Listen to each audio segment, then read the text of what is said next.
Good late Tuesday, early Wednesday meteorologist Casey Cloud here in the Weather Center right now, giving you a look at that alert map here across the region. You do see a freeze warning there, and that lighter blues are zoomed in tight here toward north central and portions of northeast Florida. You see light blue, that's a freeze warning, and then the darker blue, a frost advisory. So I'm really getting everybody covered tonight with this cold weather as I broaden the view. I mean, you really see it stretching here across that viewing circle and definitely telling that story with just how cold it is. I mean, it's something, except for coastal Franklin.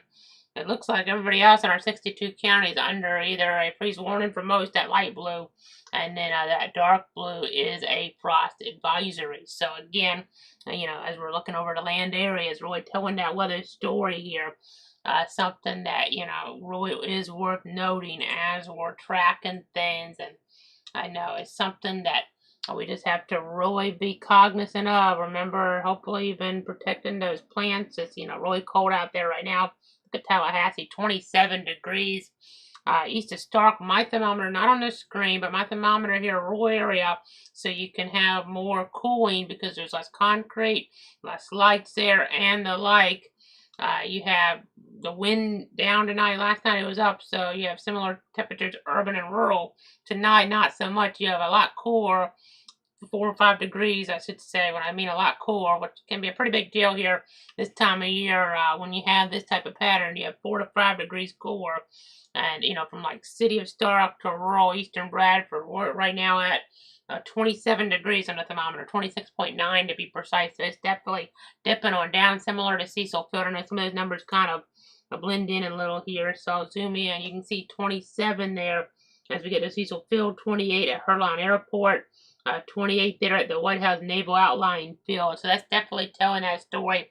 A very chilly night. Again, really be careful. Plants, pets. Those very rural areas, maybe a pipe here or there could have an issue if it's not well insulated. That's not what the alerts are for, per se. Not calling it a hard freeze, but a few spots, if they stay under 27 long enough, I guess you just never know here. And also make sure you practice fire safety in general.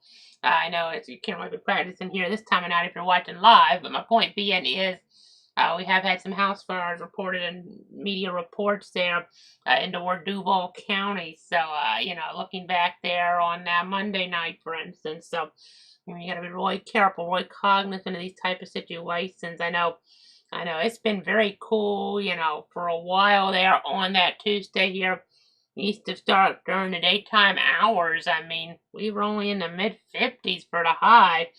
And that freezing point, because it didn't warm up, so much, and we had that cool, and we didn't have the wind tonight, it's allowed things to get cool quicker. I know you see these 32s, you think, okay, well, it's not, a big freeze, and in some of our more urban areas or closer to the center, sure, that's the storyline here. It's a freeze, but it's not something that's, really out of the ordinary as we're looking at things and as we're tracking things. I mean, 32 degrees, some of these areas, getting that here to an extent, but I know where we're at here east of Stark, we got to 32 pretty quick there. I mean, by 8, 9 o'clock, we were getting down there. So, even if it's just barely in the freeze range, 8, 9 o'clock, then after that, you could kind of just see that, freeze last longer than maybe, what the alert would be for other parts of our area. So that's something to kind of bear in mind here, as this freeze is kind of going to be a little bit, with the winds dying down compared to Monday night. Monday night was more about the wind chill. Tonight it's more about the chill. We have some of that frost potentially in some of those areas too here, more so. Even if, you're not getting the actual temperature to get to 32, like maybe St. Augustine, you could have that frost formation. In fact, we have frost alerts all the way down here north of Orlando. You see Lake County there. You see Volusia County. Frost down there is in the mid-40s in Orange County. I mean, Kissimmee there, 43. How cool is it? That there in terms of the, coldness. Just bundle up, already below freezing in Hernando County at 31. Citrus County below freezing here. So this is a cold snap, and other parts of the country have been getting it. But now as we look toward like the Midwest here, it's starting to warm up some. I mean, they're warmer than us there in southeast Missouri by a little ways. North Texas, Oklahoma. It's just the way the jet stream dipped down so far. And we have some very, very, very low dew points here. Not quite as low as last night. We were in the teens with these. I mean, the driest year we've had all year is something where it really just makes things feel, even cooler, and it's also a fire concern too. I mean, just so dry, very big anomaly here in the pattern. Speaking of anomalies, though, we have had the Aurora Borealis here, the Northern Lights coming into play as we're looking at things and as we're tracking things here with the overall pattern. Don't have a graphic for that, but if you do certain functions on your phone, you can see that around here in our area. Maybe if you're out there long enough in the more rural areas, I couldn't really see it here, but if you're out there long enough, you might be able to kind of see it with the naked eye. I'm having trouble even getting it with the phone, but if you do certain exposure techniques there and the like, but I know further up in the country, they're seeing it with the naked eye. There's a chance Wednesday night it could be stronger, and that's what the model is showing. Initially, it's very hard to forecast, northern lights and things like that as we're looking at things and as we're tracking things here. Very hard to forecast that. The forecast were more for Wednesday, and it came up on Tuesday night to be a big deal. Let's say, it's not as big of a deal on Wednesday night. It's very possible based on how some of these have worked over the last couple of years. We, don't see that often, but we've had some of these events here and there. And Arkansas is really getting it tonight, for instance, among other states. And if it were to somehow be stronger than we're seeing currently tonight, Tuesday night, early Wednesday, if you're watching live here, I know we're doing this live in the 2 o'clock a.m. hour on that early Wednesday. If we get it to be stronger there for that Wednesday night, that actually could be, something that's visible, sure. But we had an event going back, I believe it was in the 1800s there, that was actually a serious thing, and it is called the Carrington event. I don't want to get too much into it here, but if we get something like this, an intense geomagnetic storm that causes the Aurora Borealis to actually be, a little bit more powerful here with the impacts the following night, well, then we could actually have some power issues. Hopefully it didn't happen. That's an odd thing. It's not something that I've ever talked about, I don't think, on here. And it's not something really, that we study much in meteorology, so it's hard to say, the causation of that exactly, but there's space meteorology and the like. Technically, there are divisions that study this. It's just something that's not really taught too much. We don't talk about too much, not something but that's happened in 1859. You can look it up. Hopefully it didn't happen. If it does, there's not much we can do about it to prepare now. As you're looking, but it could cause satellite issues and electricity issues in theory. So that's this kind of storyline there. So hopefully it doesn't happen. There's no way to really forecast that. It was quite a bit stronger than what the forecast did have for even tonight. just right beforehand, didn't really think it was going to be as strong as it was. And that's happened before the last couple of years.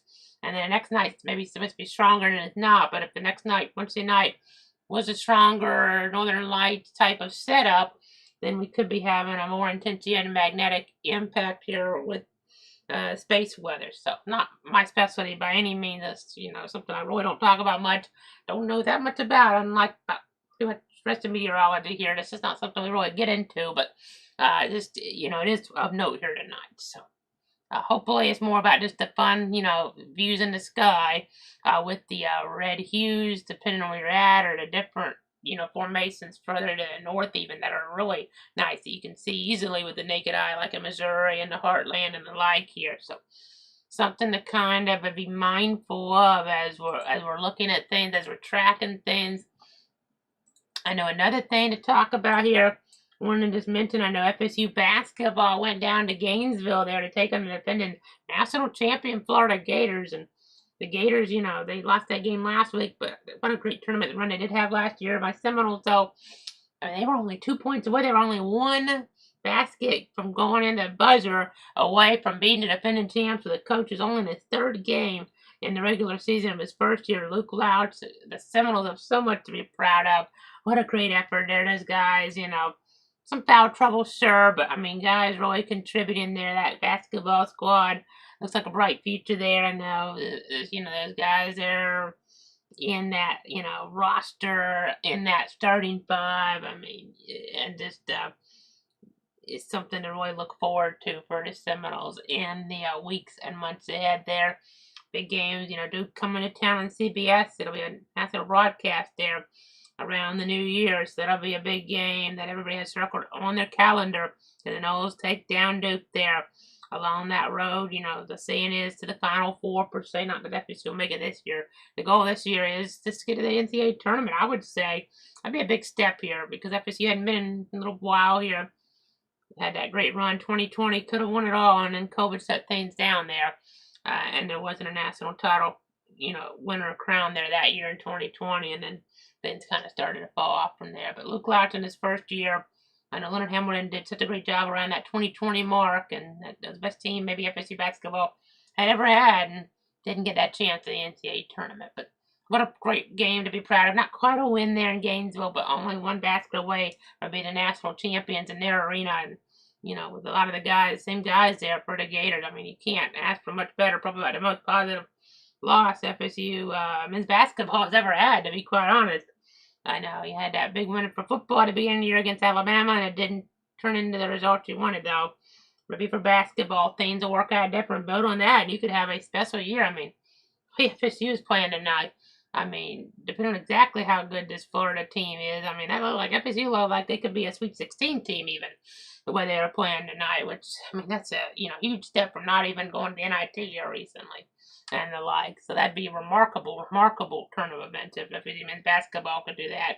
And then the women's basketball team, they came up pretty far short up at UConn the other night. We were doing our severe coverage, didn't have a chance to watch that one, but they lost by a lot against the defending champs. On the women's side, it was about a 30-point differential, but we'll see how things go. ACC play ahead and see if the Noles, in women's basketball, sometimes there's a bigger difference between the top and like the middle or something, and it can, result though in the Noles ultimately turning things around some and, making that run to the NCAA women's tournament.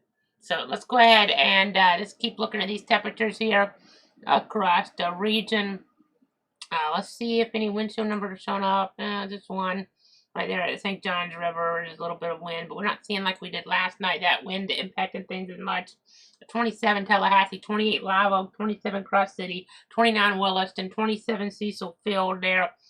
So definitely a cold night. I mean, it's getting cool even in Central Florida. West Palm was in the 40s last night. There were reports of falling iguanas here. Some areas of the state. I mean, what a storyline that is because of just the cold, the cold just stuns them there in terms of the, that in the overall pattern in general. But as you look here, I mean, look, we're warmer than like Seattle. I mean, it's cooler, excuse me, it's in Seattle here on Stark. I mean, we're cooler than there is in Oregon, we're cooler than so many areas. I mean, we're cooler right now than, let's see, so we're at 27 Arctic Century, it's just dark. So dry the air, by the way. Again, that's a big story. Chapstick weather around here for sure, North Florida, South Florida, but I mean, as we look into word like North Dakota right now, let's see here. Grand Forks, 35. Grand Forks, North Dakota, 35. I believe that's where University of North Dakota is. 32 in Fargo there. You have 38 in Minot. We're cooler than that here on our thermometer. East of Stark, anywhere, rural area is not on the screen, but 27.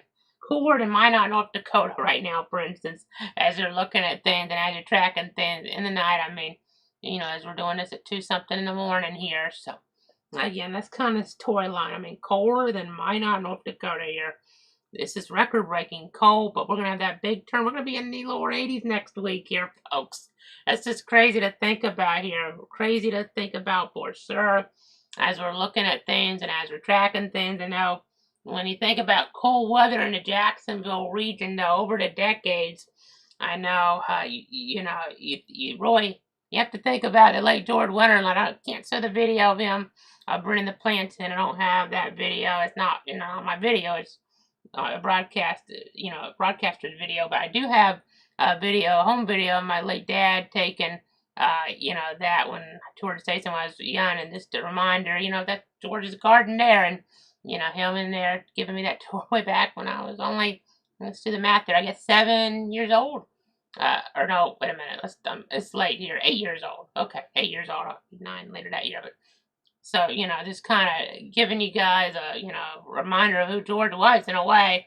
As the newer generation might not be as familiar, but it's kind of looping that video around. He had his own garden in his station, but the video that was really iconic about the cold weather is he'd bring the plants in, inside there into like a porch, and then the last plant he had a video effect there where the plant would be jumping, and then he'd ultimately get his cell phone in. So it would just kind of come on its own. That was it would come in on their own. Is how it would work there in terms of the video. So that's just something, what a great guy he was. He was also an Air Force veteran, and it was Veterans Day on that Tuesday here as we look at George there and think about him and, think about honor all those who served. George served in the 50s, later in the 50s there, a little bit different areas, but my late dad also served there in the Air Force. We didn't meet George there. We met him only at the TV station when we were up there back in 2003. But my father there, he passed away last year. George passed away in 2023, and it's always important to honor those who served, and also those who who are living that served. And on Memorial Day is about honoring those who actually fell, in battle, that were killed in battle. George and my dad both lived really long lives there, and just gotta honor everybody who served and those who were still living that served as well. But as we go ahead and look here at those names in the tropics, we're not too concerned about that at all right now. Still remain alert. We have a few weeks left, but not really seeing much. Things can still change, but it's starting to look like we might be about to wrap up this hurricane season. And for Florida, it wasn't a big deal, but for Jamaica, we're never going to forget Melissa there, the tragedy, the devastation, the total destruction of some structures there. Just awful heartbreak there. Fatalities, even folks, according to media report, trying to get down there. Believe it was, there was a rescue mission there. Well, I don't know if it was rescue, but supplies were trying to be brought, and had folks pass away in South Florida in a plane accident there, believe. So just, it's not what you want to hear.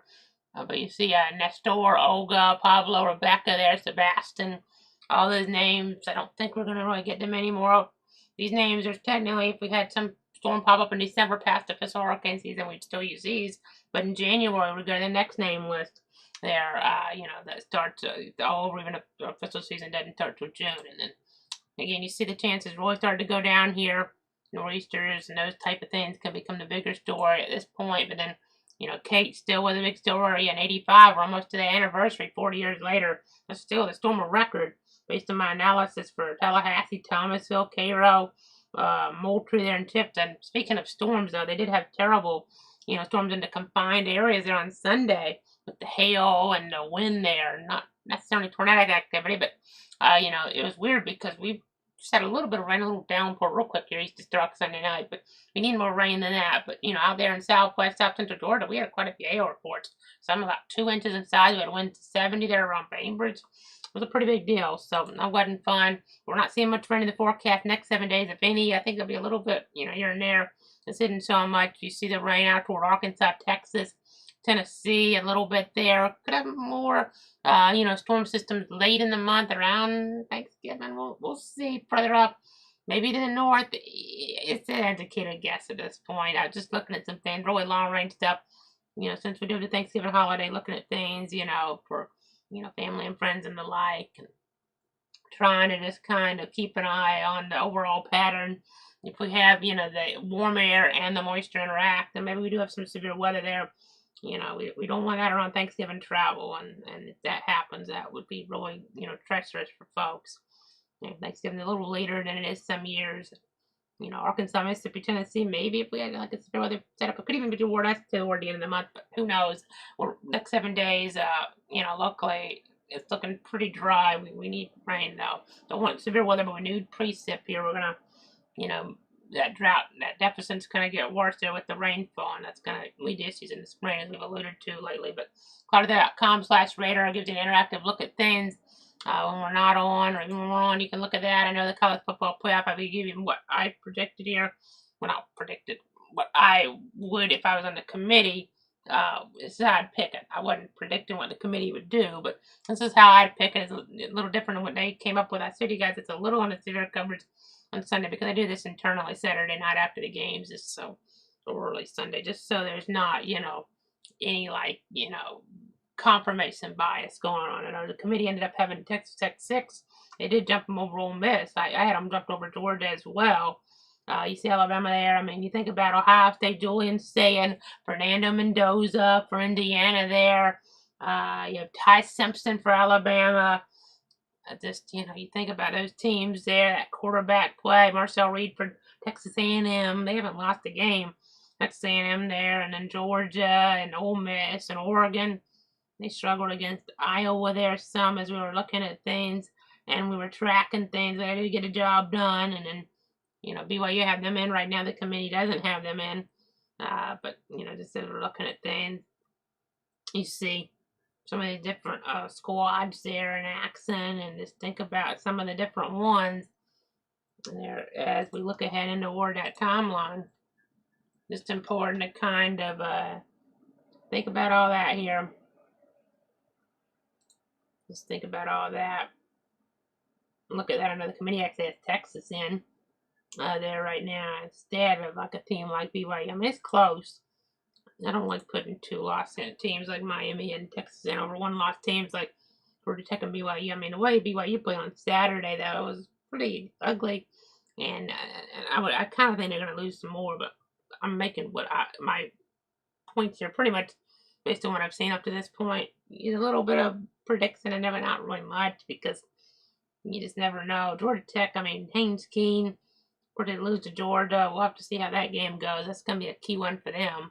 I just wondering if they can win the ACC. That'll be a big deal. I know you got to go back to Virginia. Their quarterback got hurt there, Chandler Morris, and it's going to be tough for them, but it's not impossible. Just technically won an ACC conference game loss. They lost to NC State, but it wasn't a conference game. Georgia Tech's lost to them even though they're all in the same conference. It's weird, but anyway, Pitt, Mason Heinzel there, they're going to be going against Notre Dame. That's a big game this week. If they were to win that changes a lot. One of the big games of the weekend coming up, Louisville. I know you have Miller Moss. Too bad that they lost to California. It's going to be tough for them, but we'll see what happens. They beat Miami, and committee had Miami ahead of them. I did too, but they actually had Miami in the field, and I don't have either one of them in the field right now. So it's a tricky thing to have a team, actually in over a team that, that Louisville beat Miami is the point I'm trying to make there. So they both had the same amount of losses. Notre Dame also the same amount of losses. So Miami beat them. But Miami looking like they're not really playing near as well as they did earlier in the year. Notre Dame, what a great job that quarterback there is, doing. CJ Carr, and you just gotta think. I mean, you've Arch Manning at Texas, John Mateer, Oklahoma there. USF's back in here. That's what the committee came up with too. Every week it seems like it changes back and forth. It's like a revolving door. But USF might be the one. We'll see. And they'll lose, but then you never know. It depends on who wins the conference title. The highest ranked one out of that lower group, unless somehow the ACC fell apart, then you could actually have like a James Madison and a team out of the American Conference in there. But we shall see. As we see the extended forecast, though, speaking about football, you do have cold weather on this Wednesday, especially in the morning. Bundle up. Cool weather for that Thursday there. So Wednesday morning, cold weather. Thursday morning, cool weather. You warm on up there, that mid-70 number for that Thursday. For that Friday, you get even warmer to the upper 70s. Saturday there, getting warmer and warmer. And then, by early next week, get low 80s on the board with those lows around average. But we start to see a little more moisture. Maybe that precipitable water values might go up. We'll see if we got storms with that. I don't know. The forecast from Weather Prediction Center didn't really show it there. And we'll see. It's a hard thing to kind of nail down here right now. As we're looking and as we're tracking things, I mean, I'll keep our eyes on that. But right now, you see those warming conditions here. As we look ahead, I mean, going from 28 to 81. Ooh, it's not what you normally see around here. Well, for next update late Thursday, unless we need to pop back in sooner. Meteorologist Casey Cloud tracking things here. Again, we have that freeze warning in effect here. Let's see that information again. You have frost advisories. Some of these other spots as well. So that's very important here to, be mindful of as we're looking at the latest information, as we're tracking things. Seeing the Georgia, some of those spots are a little warmer than in Florida. I mean, look at that in Williston. They're 29 right now. You have We have 27 at Cecil. Again, that's if you're watching live in that 2 o'clock hour. I know a lot of folks might not be watching live. We just do this to get the latest forecast information here on different modeling. So there's the current time for those watching live. So if you're watching this later, you know what time this was when we had these type of readings that could, move probably even a little bit lower. But 27, Tallahassee Airport's pretty impressive. I mean, again, you have these numbers: 32, Keystone Airport in Gainesville. And you do see, though, you can't see it on your map, but I see 27 east of Stark, more rural areas. 28 Live Oak, 35 way up there, closer to the beach at Palm Coast, Flagler County Airport. So there's some chilly air in there for sure. Some wind alerts there, it looked like. Let me double check to make sure that's what that was on that map up in South Carolina. The Augusta TV market. They still call it a lake wind advisory up there. I know they've changed the name of it down here to a wind advisory, but just straight wind advisory when we have them. We had some of that, concern at points. We had the cold weather advisory. They used to call that a wind chill advisory. That's something different, but now they call that a cold weather advisory. Sometimes they won't, once you have these freezes after a while, they won't issue the alerts anymore. It gets a little bit tricky sometimes, but I mean, look at Franklin. I wonder if there's any, sometimes the different moisture levels can determine if you have frost too. I mean, look at Apalachicola. I mean, they're already down to 35. I'm surprised they're not an alert there, but I don't know. Maybe Tallahassee, they keep changing the criteria a little bit here and there. And I'm wondering if they're not issuing a frost advisory out of that office anymore after the first one, maybe. I mean, Tampa is and Jax is, but anyway, just kind of remain alert on some of this stuff here as we're looking, but as we're tracking things here, trying to keep you guys up to date. So, and my mouth's a little bit dry. I mean, that indicates what we're dealing with. Everybody's dealing with here, the lower dew point values, and it's because of the moisture levels being lower here. So that's something that's kind of interesting. So we're used to the higher dew points, humidities, and instead we're seeing the lower ones, and that makes things really dry. Tropical weather for summer. That's pretty dry when I'm talking here. Sorry if you can kind of tell maybe a little bit when I'm talking, but that's just how it is sometimes in these type of conditions here. The weather actually playing that role, even in some different things maybe you wouldn't think about. So, freeze warning right now for many, most. Frost advisory for some.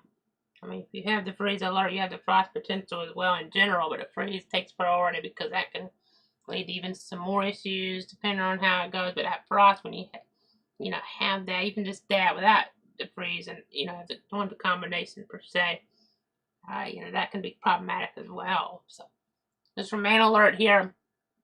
That's gonna be, something we're watching, the cold air, but we shouldn't have these alerts too much as we get ahead in toward the timeline, as we give you guys the latest here. As we look ahead, I know, like a Wednesday night, we're not going to be having these. Maybe we have some frost here and there, but it shouldn't be something that's as widespread of an issue. So that's something that you just kind of keep in mind here in the meteorological pattern. I know we're always giving you the latest on Facebook, Twitter, YouTube, and Twitch. YouTube at Cloud Weather, for instance. So we're trying to keep you guys informed. Stay safe. Have a great night. We'll be back late Thursday unless we need to pop back in earlier for some reason. As we're tracking things, as we're monitoring things, and just seeing you all the information here, taking them off for a second. You see all these numbers here. Some 20s, 27 across the city is kind of impressive. We're at 27 here on our thermometer. It's on your screen here, but just giving you an idea of everything that's going on. Stay safe with this cold air. Remember, practice fire safety in general. I know we're going to have warmer air ahead, but it's always important. You have these house fires sometimes when the heaters first start up, and that can be problematic, tragic in some cases, even thoughts and prayers when those situations involved, everybody impacted. Just got to be really mindful of that. Plants, pets, very rare cases with these type of temperatures. Maybe the pipes, we're not seeing the hard freeze criteria, but that didn't mean a couple spots couldn't hit it. Here with, we're kind of on the edge of it here in our area at 27. That's about your mark. And you start to have that concern because you start to see more of that at that point in general. But it's not widespread. That's why they didn't issue the alert. And there's more rural areas here. We have less concrete, and now we don't have the wind. So there's a difference. Last night we had 31 for our low, about the same as the city, here in Bradford County in the Starkey area. But tonight it's about 4 or 5 degrees, give or take, different because you have the wind that's not a factor. the wind causes mixing here. So it mixes the air from inland, urban areas to inland rural, per se. But when you have the wind not a factor, it doesn't mix the air. Even if it feels colder sometimes with the wind, we actually could have, the rural areas, colder air that can cause more problems on nights when the wind really dies down with the clear skies. Yeah, we're at 32 on the Bradford County Sheriff's Office weather stem. Not that far away from here.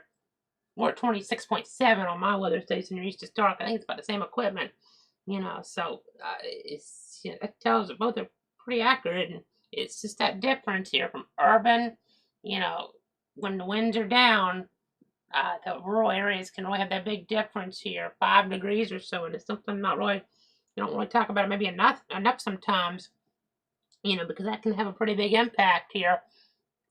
32, you're not really going to have pipe problems, but 27, you can start to technically have them. I don't know if we would here necessarily. Maybe a few spots where they're really exposed could start to have them. So, if you want to, you can kind of drip those, run those, pipes there with the faucets. I'm talking about just dripping that water a little bit, running that water a little bit, just to be on the safe side there. But it's not something that's technically in the tips in general, so kind of get at it, but it's for that hard freeze in general. I know it's a little tricky with that, but it's when you're 27 or below for a pretty good period of time, but we are seeing a few 27s, including my center here. So that rural and urban difference on the Tallahassee Airport, it's not in the city, so I'll check the FSU weather stem. It's probably closer to 32, even though you see 27 for Tallahassee. You have that differential here, which can be kind of tricky sometimes. Oh, the track things. Yeah, wow. Is that the estimate or that? I'm surprised that's that warm. Wow, it's actually 40 on the FSU weather. That's even a bigger difference. That's a lot bigger difference. Right there on campus is 40. Let's check a couple others to make sure. That seems a little high to me. You have that difference, but yeah, 32 at Rec Sports Flex, though. That's a little more out there, but I'll check a couple others here real quick to make sure. Northeast Tallahassee. Check that weather stem site real quick here. 42. So no, it's that just kind of shows you, because we have 27 at the airport. More rural.